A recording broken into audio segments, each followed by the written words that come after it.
Esto es Déjà Vu, un podcast para hablar de la historia detrás de la coyuntura política en Colombia, con Alejandro Lloreda y Luis Guillermo Vélez. Hoy, ¿qué hubiera pasado si? 5 contrafactuales de nuestra historia. Bienvenidos.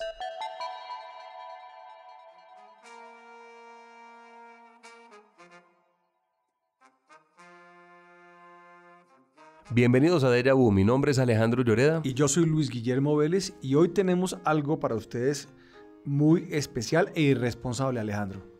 Luis Guillermo, vamos a hacer algo hoy que es la historia alternativa a los contrafactuales. Esto es algo que ningún historiador serio se atrevería a hacer, pero como usted y yo no somos historiadores serios y hoy no tenemos supervisión adulta, no están hoy ni Álvaro Tirado Mejía ni Malcolm Diz, Ni Salomón Kalmanovich, ni Daniel Gutiérrez, ni Carlos Camacho, ni gente seria que nos impida aquí un poco hacer antihistoria.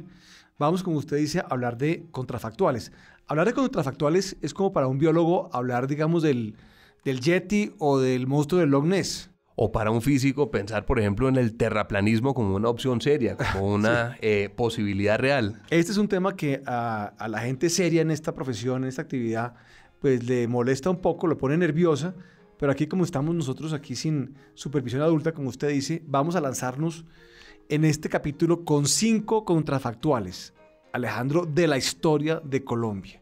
Son momentos, son decisiones, son días en donde la historia puede haber agarrado un camino o otro completamente diferente. Muchas veces la historia es como una moneda en el aire y puede caer en sello, puede caer en cara. Entonces vamos a mirar 5 episodios de Colombia. Para un historiador serio le diría a usted, Alejandro, que no, que la historia depende pues de grandes movimientos sociales, fuerzas impersonales, placas tectónicas, económicas que se van moviendo de un lado para otro. Entonces comencemos, vamos a mirar 5 episodios y el primero, Luis Guillermo, yo creo que es el primero porque es el que define si hay Colombia o no, es la batalla de Boyacá. Entonces uno puede imaginarse, Luis Guillermo, en este universo alternativo, un escenario como vamos más o menos a continuación. ¿Qué hubiera pasado, por ejemplo, si Barreiro, el general que comandaba las fuerzas realistas en Boyacá, recibía refuerzos del virrey Sámano y ese 7 de agosto de 1819 triunfan los realistas definitivamente en Boyacá? Y fusilan a Bolívar, a Santander, a Soulet y a todos los demás, a Ruhr, que los ingleses pues los dejan tendidos en el piso. ¿Qué pasaría, Alejandro? ¿Qué cree usted que pasaría en ese momento, en esa situación? O sea, ¿hubiera habido independencia más adelante? ¿Cuándo se hubiera dado esa independencia? ¿O seguiríamos siendo todavía una colonia española? ¿O esto hubiera durado hasta cuándo? Pues si hubieran triunfado los españoles en Boyacá, pues como decíamos ahora, hubieran acabado con el ejército libertador, sus grandes oficiales hubieran sido fusilados.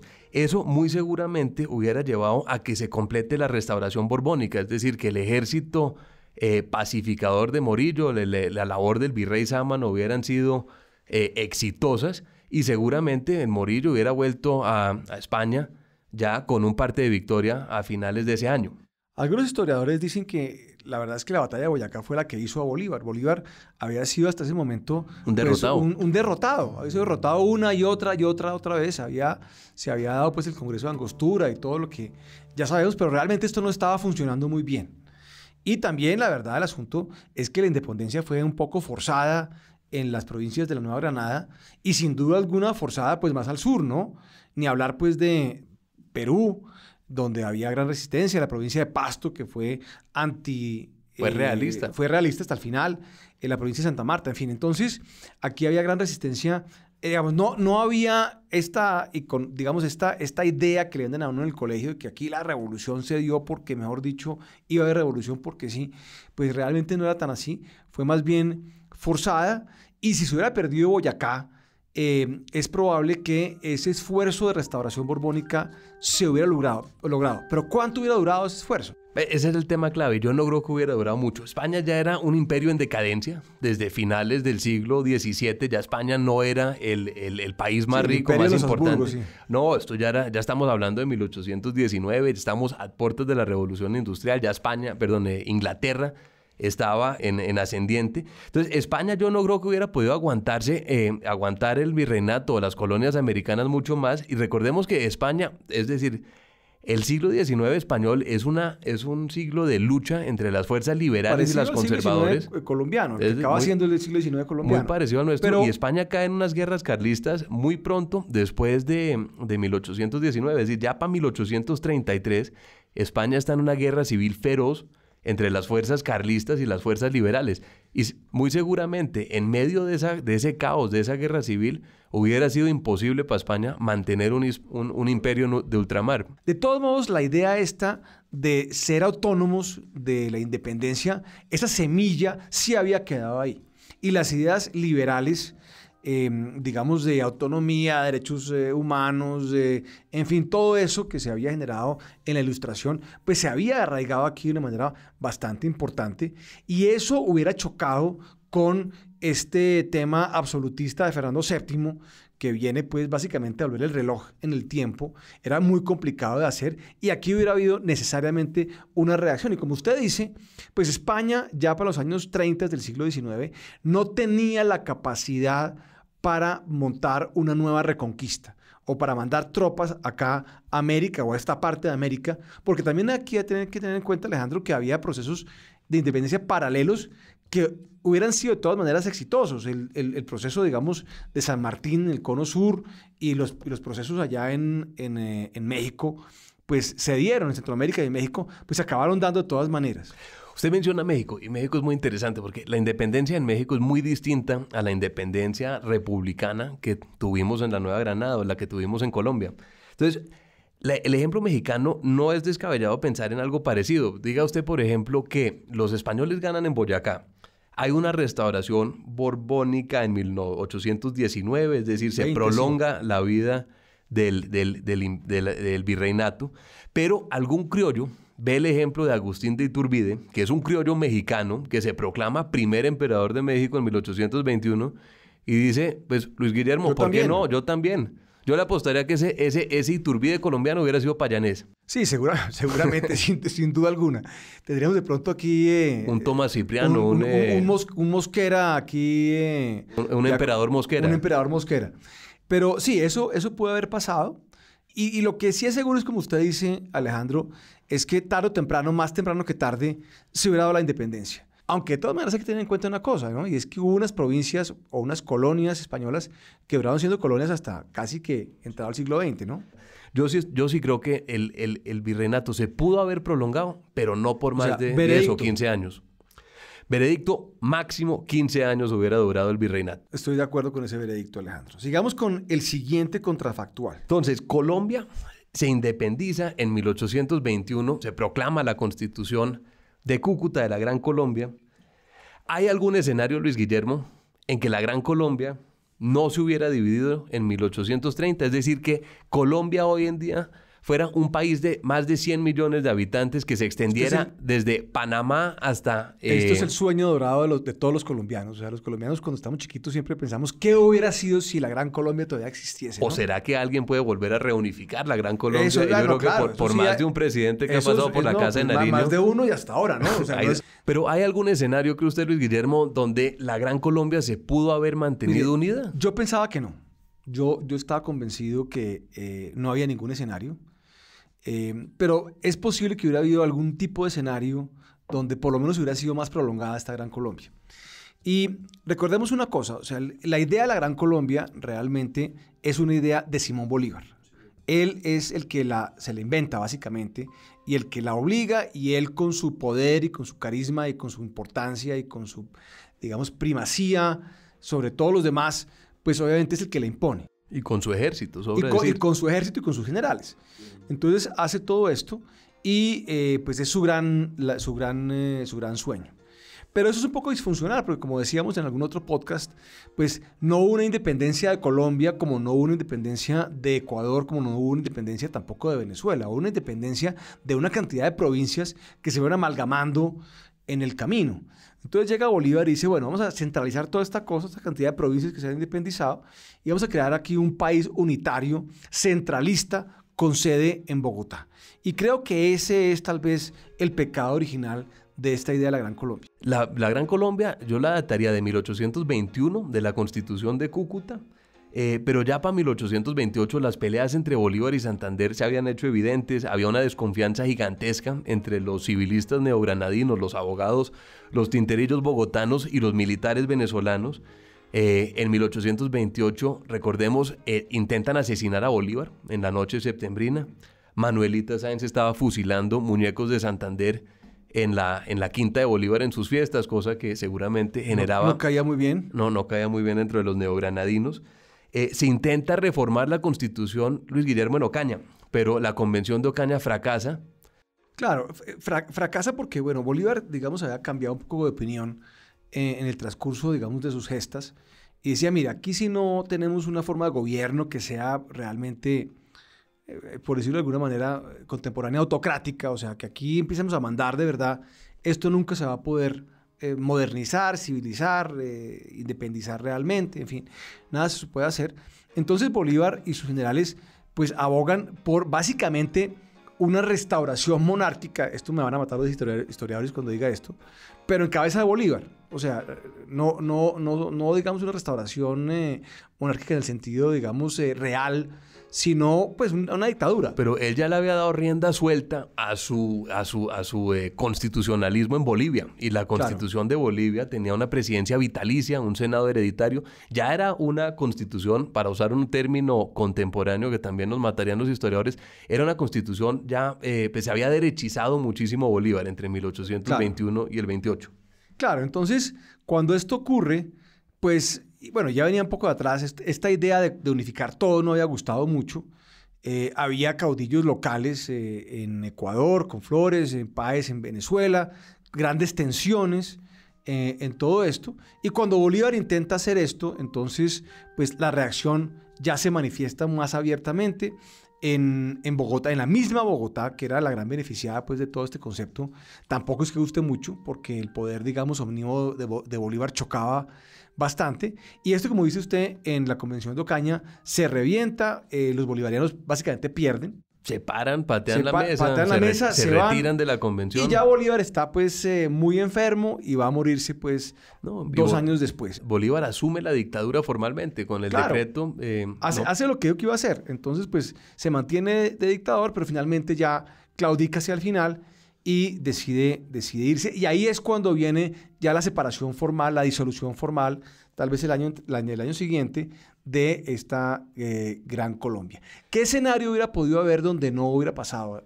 Pues, de entrada tendría que ser un escenario sin Bolívar. Es decir, ya Bolívar después del 28 es una figura, ya el dictador Simón Bolívar es una figura tan polarizante en Venezuela, en Ecuador, pues, frente a los generales Páez y Flores, que es imposible pensar en una Gran Colombia con Bolívar. Tendría que haber un escenario de federalismo o de confederación sin Bolívar. Algo muy suelto. Sí. Claro, que es el escenario, digamos, que decíamos ahora, que pudiese haberse dado.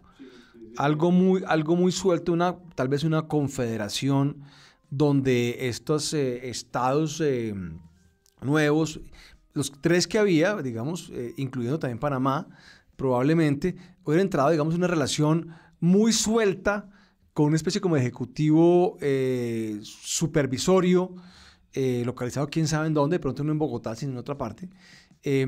Y esto, digamos, hubiera podido intentarse, aunque la verdad sea dicha, Alejandro, creo que en el largo plazo esto no hubiera funcionado. Y tenemos el ejemplo de lo que pasó en Centroamérica. Sí, la Confederación Centroamericana no duró mucho. Las provincias, pues lo que eran las 3 provincias iniciales de la Gran Colombia, que eran Venezuela, Cundinamarca, que es hoy en día Colombia, y Ecuador, ya tenían unos gobernantes y unas clases políticas. Y la federación, como vimos en el episodio anterior, Luis Guillermo, las federaciones o las confederaciones son inherentemente inestables. Hay mucha guerra interna, hay mucha tendencia a la separación. Hubiera sido, creo yo, casi imposible que la Gran Colombia se hubiera quedado unida. Imposible. Sí, ese es un contrafactual, que es casi imposible ver una Gran Colombia funcionando. Sin embargo, Luis Guillermo, en su discurso de posesión del presidente Petro, Roy Barreras propuso una moneda latinoamericana y un parlamento latinoamericano. Es decir, el sueño bolivariano de la Gran Colombia no ha muerto. Pues eso no morirá nunca. Eso tiene una larga historia de fracasos desde el Congreso Anfictiónico de Bolívar, y eso es algo que podemos ver en un episodio más adelante. Vamos a una corta pausa y volvemos con el tercer contrafactual. Hola, soy Juanita León, directora de La Silla Vacía. Decidimos reflexionar sobre los próximos 10 años con quienes lo han pensado.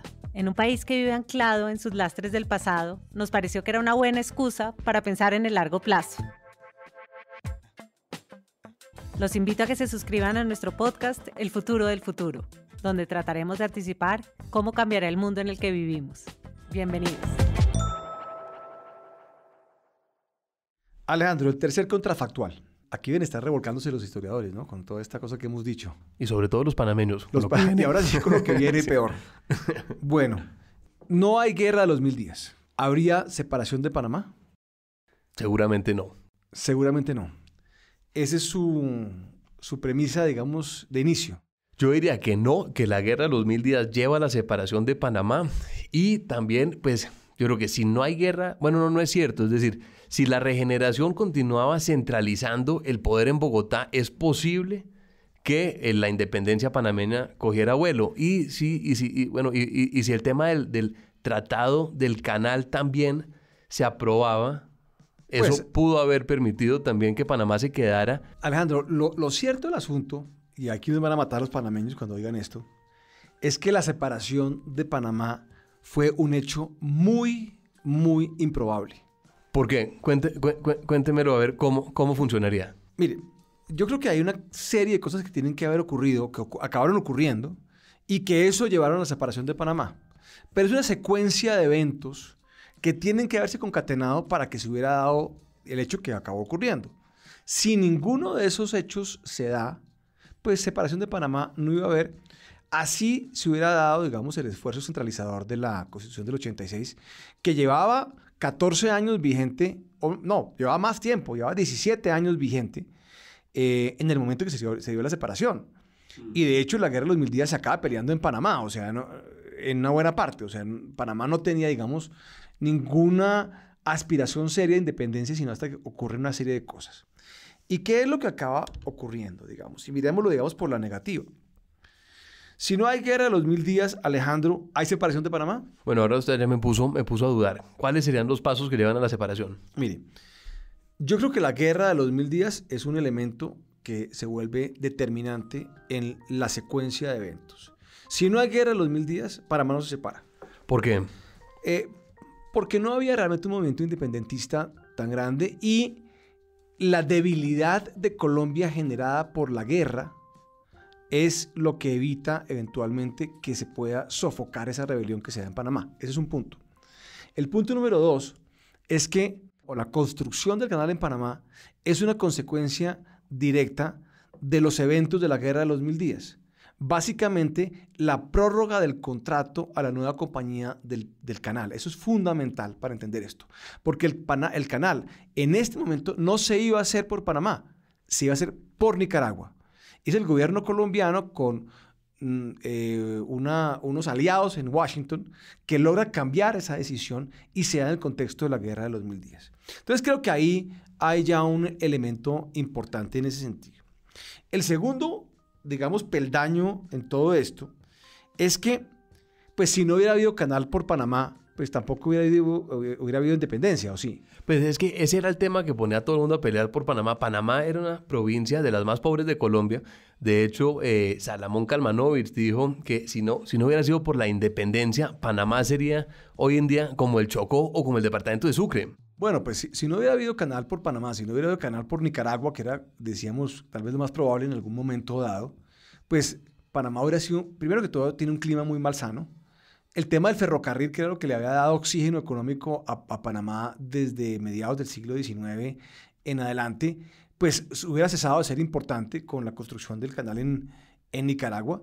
Con la construcción del canal en Nicaragua y con la construcción del ferrocarril interoceánico en Estados Unidos. Claro. Cuando se completa el ferrocarril entre California y la costa este, pierde mucho de la importancia Panamá. Por supuesto.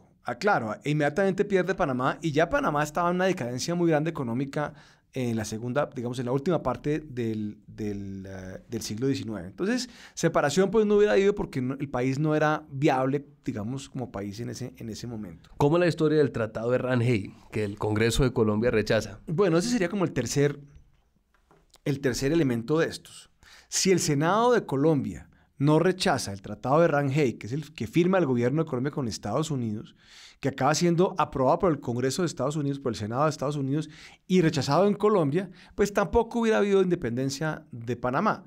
Porque si hubiera construido el canal de Panamá y Estados Unidos hubiera sido el primero encargado en que no hubiera habido independencia en Panamá. Pues ya hubieran quedado con un interés en la estabilidad de Panamá. Claro. ¿Y por qué rechazan el Tratado de Rangel en el Senado colombiano? Porque algunas de las condiciones no les gustaban aquí a los cachacos. Miguel Antonio Caro, uno de ellos, también Rafael Uribe, que no estaba en el Congreso, pero también era un opinador importante en ese momento. Pues típicas cosas un poco mezquinas, diría uno. ¿Esto es un ejemplo de ir por lana y salir trasquilado? Pero claro, lo que acaba pasando acá es que se niega el tratado y entonces básicamente los organizadores o los lobistas que tenía Colombia ya, que habían sido sus socios en toda esta cosa de mover el canal de Nicaragua a Panamá, Bruno Varilla y varios más, pues dicen no. Bueno, y obviamente el presidente Roosevelt, quien estaba en este tema medio cuasi imperial o imperial por parte de Estados Unidos, entonces no vamos a dejar que una republiqueta por allá latinoamericana nos enrede las cosas. Lo que Trump hubiera llamado un shithole country. Un shithole, exactamente. Es lo que pensaba Roosevelt. Roosevelt era un poco más elegante que Trump. No hubiera usado esas palabras, pero digamos claramente era lo que pensaba. Y entonces montan una independencia un poco artificial y digamos que habría aquí otro importante contrafactual acá, y es que si no se soborna a la guarnición que había mandado el gobierno colombiano al mando de un oficial boyacense, imagínense, boyacense, no es por nada, pero nada que ver en Panamá, pero acabó siendo el héroe de la gesta en ese momento, de nombre Esteban Huertas. Si no lo sobornan a Esteban Huertas, pues entonces se logra sofocar esta rebelión y es muy improbable, y creo que eso es muy importante, que Estados Unidos hubiera desembarcado tropas y no solo desembarcado, sino también haber hecho actos bélicos para asegurar la independencia de Panamá.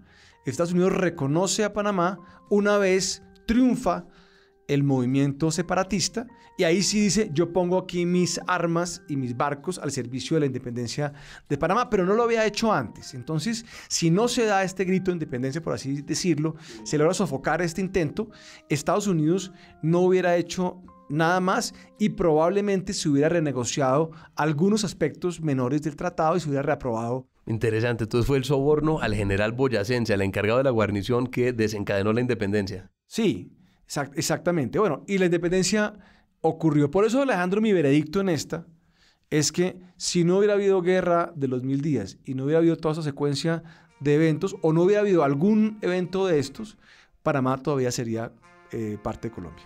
Luis Guillermo, voy con nuestro cuarto contrafactual. Entonces, aquí le voy a presentar un escenario de 1948. El 9 de abril no asesinan a Jorge Eliezer Gaitán. Gaitán gana cómodamente las elecciones de 1950 y se extiende la República Liberal unos 10 o 15 años. Es decir, el gobierno de Mariano Ospina termina siendo un paréntesis godo en lo que es una República Liberal que se extiende del año 30 a quizás al 60 o al 60 y pico. Gaitán, el presidente Jorge Eliezer Gaitán, continúa con las reformas sociales de la Revolución en marcha, es decir, una reforma agraria, las reformas al Código Laboral, la nacionalización, por ejemplo, o la creación de empresas estatales en petróleo, en servicios públicos.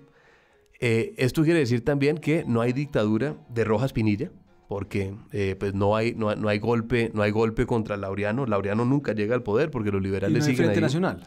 Y no hay Frente Nacional.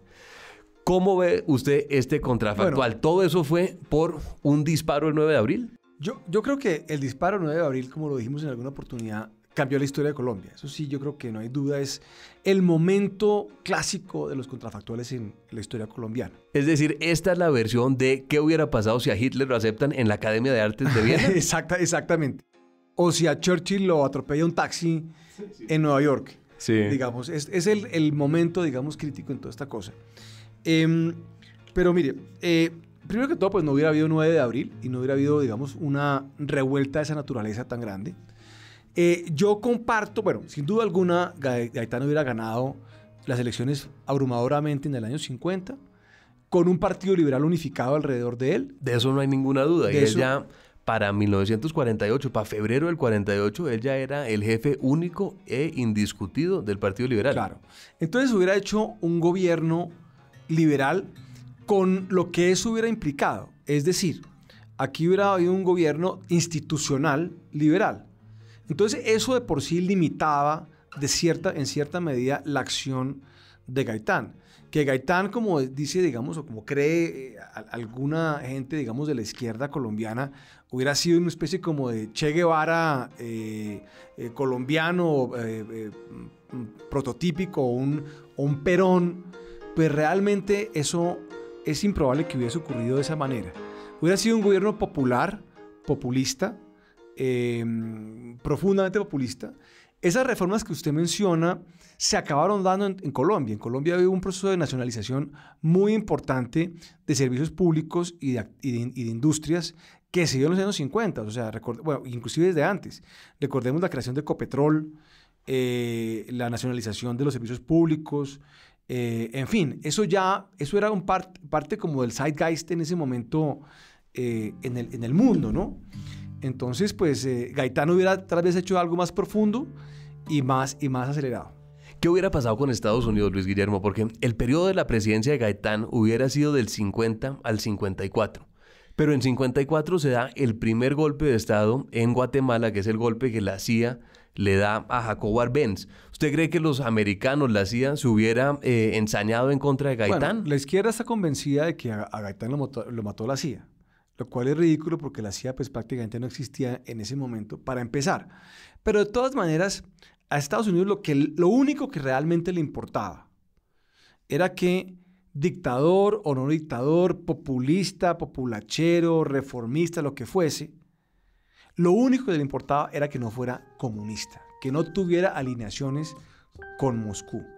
Y Gaitán nunca fue cercano al Partido Comunista Colombiano, ni especialmente a los sindicatos, es decir, lo que era la UNIR, lo que fue su partido, siempre tuvo unas diferencias marcadas con el comunismo, Claro. que algunos uniristas terminaron, el comunismo es otra cosa, pero ya para el 48, él es un hombre pues, institucional liberal. Totalmente. Y yo no creo que él hubiera sido especialmente cercano a los comunistas. Y recuerde la molestia que le da cuando Laureano Gómez no lo invita a la conferencia panamericana, presidida por el general Marshall. O sea, él se siente que lo dejaron por fuera.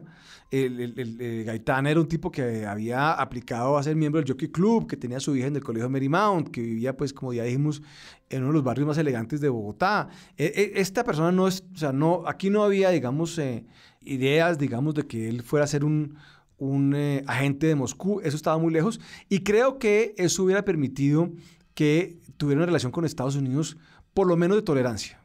Estoy de acuerdo totalmente. Otra cosa que tenemos que recordar es que en esa época la reelección, no inmediata, pero la reelección con un periodo interpuesto era común. Entonces, es decir, Gaitán tenía tal popularidad que es muy posible pensar que Gaitán hubiera gobernado del 50 al 54 y que hubiera vuelto al poder en el 58 después de un interregno también liberal que pudo haber sido de pronto Darío Echandía o alguno de los liberales, de las figuras liberales del partido. Claro. No, es muy probable que eso hubiera sido así. Y yo creo que el solo hecho de que Gaitán hubiera llegado al poder, eso hubiera cambiado también, no solamente la historia de Colombia, pero la narrativa política en Colombia. Porque parte de la narrativa que usted oye, Luis Guillermo, por todo lado, es que la historia de Colombia es una historia de un sistema cerrado, bloqueado, excluyente, que no permite que la gente humilde llegue al poder. Eso es medio cuento, ¿no? Eso es medio cuento, y la llegada de Gaitán hubiera sido definitiva, pues también para esa historia, esa narrativa por lo menos no hubiera tenido, digamos, ese pilar sobre el cual se ha construido, que ha sido un pilar de esos fundamentales en todo esto. Sí. ¿Qué hubiera hecho Gaitán con las guerrillas, que hubieran, esas sí comunistas que surgieron después de la Revolución Cubana, del 62, 64, en fin, todas estas, como ya también lo hemos hablado acá? Pues probablemente haber hecho lo que hicieron los demás gobiernos liberales, es reprimirlas. Totalmente, no. Este sí es un contrafactual, el 9 de abril, que yo creo que es el contrafactual más importante en la historia contemporánea de Colombia, porque lo que hubiera llegado al día de hoy, a los 90s, ¿no? A la Frente Nacional, los 90s y la Constitución Nueva, hubiera sido muy distinto. Muy distinto. Entonces, veredicto, Alejandro. ¿Colombia hubiera sido un país diferente si no hubiera ocurrido lo que ocurrió el 9 de abril de 48? sin duda alguna, y me atrevería a decir también, un país mucho mejor. Nos hubiéramos ahorrado mucha sangre de la violencia, mucha sangre de la violencia de las guerrillas Yo creo en los años por venir. Yo creo que esa fue una tragedia para Colombia de la cual todavía no nos estamos recuperando. Y entremos ya a nuestro último contrafactual, se nos está acabando el tiempo, y este es muy interesante. Yo, la verdad, cuando vi las notas no lo tenía tan en la mente, pero creo que es un contrafactual muy, muy importante y nos cierra este ciclo aquí de parahistoria o de cuasihistoria, y es ¿qué pasa el 19 de abril del año 70? Entonces, 19 de abril del 70, el general Gustavo Rojas Pinilla gana la presidencia. El fraude no se comete, es decir, no gana. ¿Cuál fraude? ¿Cuál fraude? Diría Misael Pastrana, pero gana Rojas Pinilla la presidencia y el 7 de agosto de 1970 se posesiona Gustavo Rojas Pinilla como presidente después de haber sido dictador. Esto pudo haber pasado, es decir, sí, claro, la victoria de Misael Pastrana. Pero por unos votos que llegaron tal vez de La Guajira, si no estoy mal, un chocorazo que llamaba, ¿no era? ¿Cómo hubiera sido la presidencia? Esto hubiera sido, pues, de entrada hubiera sido la llegada de la ANAPO al poder, es decir, esto hubiera roto tanto el Frente Nacional como el bipartidismo. Entonces, la ANAPO se hubiera constituido como una tercera fuerza política en Colombia. Es decir, esto hubiera sido un partido populista a lo peronista más o menos, sí, ganando el poder en el 70. Eso hubiera sido muy interesante. Primero que todo, se hubiera roto el Frente Nacional, ¿no? Y entonces, pues, hubiera habido aquí un cambio ahí sí de paradigma político muy importante. Y estamos entrando en la época de los años 70 con dictaduras militares, inclusive populares, en algunas partes de América Latina. No todas eran esas dictaduras de derecha, como las del Cono Sur, pero había una dictadura que se instaló por esos tiempos, que fue la de Velasco Alvarado en el Perú. Sí. Y yo creo que uno podría pensar que la dictadura de Rojas hubiera sido una especie como de, no sé si copia, pero por lo menos muy similar a la de Velasco. Y una reforma agraria respaldada por el ejército, porque así era la alianza pueblo-ejército o la alianza cívico-militar que se dio en Perú. Eso se hubiera revivido y eso hubiera sido un gobierno con unos visos de izquierda, pero con un ejército detrás que hubiera sido algo muy distinto. Y bueno, y el tema pues de la corrupción creo que hubiera sido como de otras dimensiones, ¿no? No, pues imagínese, Luis Guillermo, Samuel Moreno Rojas, Samuel Moreno Senior. Estarían viviendo en Ginebra como Baby Doc Duvalier. Sí, esto sí hubiera sido un nivel de corrupción de dictadura africana o haitiana. Es decir, usted diría que los morenos estarían en la lista Forbes. Sí, claro, sin duda alguna. Estarían casados con nobleza europea, ¿no? Sí, también. Algo también importantísimo es, pues, no hubiera habido M-19, porque el M-19 se creó como guerrilla para protestar en contra del fraude del 19 de abril del 70. ¿Qué hubiera pasado, Luis Guillermo, con todas esas figuras del M-19 que conocemos? Con Navarro Wolf, con Carlos Pizarro, con el joven Gustavo Petro. Navarro Wolf, profesor de la Universidad de Pasto, de Nariño. Profesor de medicina en la Universidad de Nariño. Profesor de medicina. ¿Y el joven Gustavo Petro? El joven Gustavo Petro probablemente en este momento pensionado de sendas. ¿Cómo hubiera cambiado el país? ¿Qué hubiera pasado con las guerrillas? Esa es una muy buena pregunta. Es difícil saber. Rojas tuvo una política un poco como de zanahoria y mano dura cuando fue presidente, exitosa, hay que decirlo. Entonces creo que si hubiera intentado algún tipo de diálogo, de desmonte de todo esto, creo que se hubiera logrado parcialmente.